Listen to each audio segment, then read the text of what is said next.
Wolf in the Fold. Alright, what do we do with this one? Jack the Ripper framing Mr. Scott for murder. I mean, it seems like it ought to be terrible, and why, I suppose it is.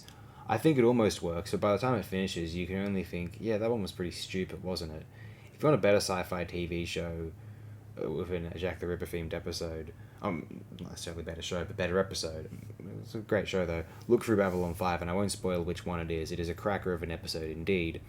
I like that Mr. Scott gets to be the focus of an episode, but an episode where he is a defendant, a victim, or potential perpetrator of a criminal act, he seems meek and helpless when we would want a Scotty-focused episode to be about his strengths, his valour, his bravery.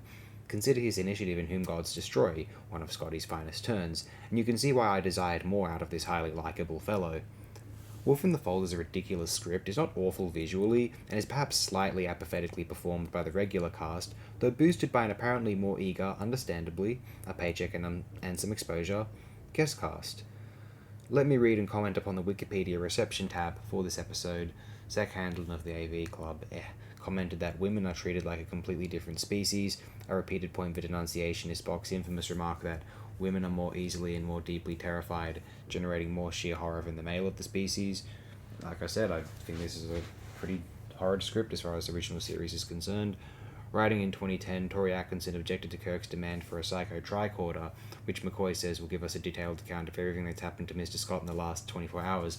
Atkinson wrote, seriously? All this time they've had a piece of technology that reads and records memories, and they've been using these archaic court-martials? Why ever investigate anything? This is easily the most ridiculous invention of the week that Star Trek has thrown out there so far.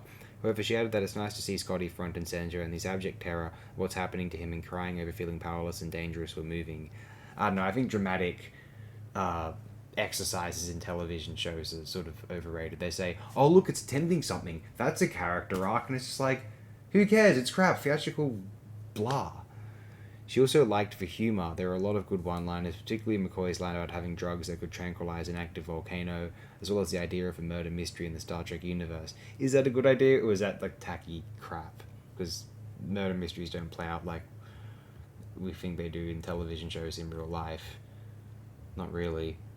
And what else we got? Jeff Bond's his write-up of the episode is positive, so we're not going to read that out. Can't believe Robert Bloch, the great Robert Bloch, wrote this. I just think it's not one of his best work. I guess he was just trying to write trite, silly television entertainment, and he didn't have a belief in the integrity of Star Trek. Likely is not. I'm just going to assume.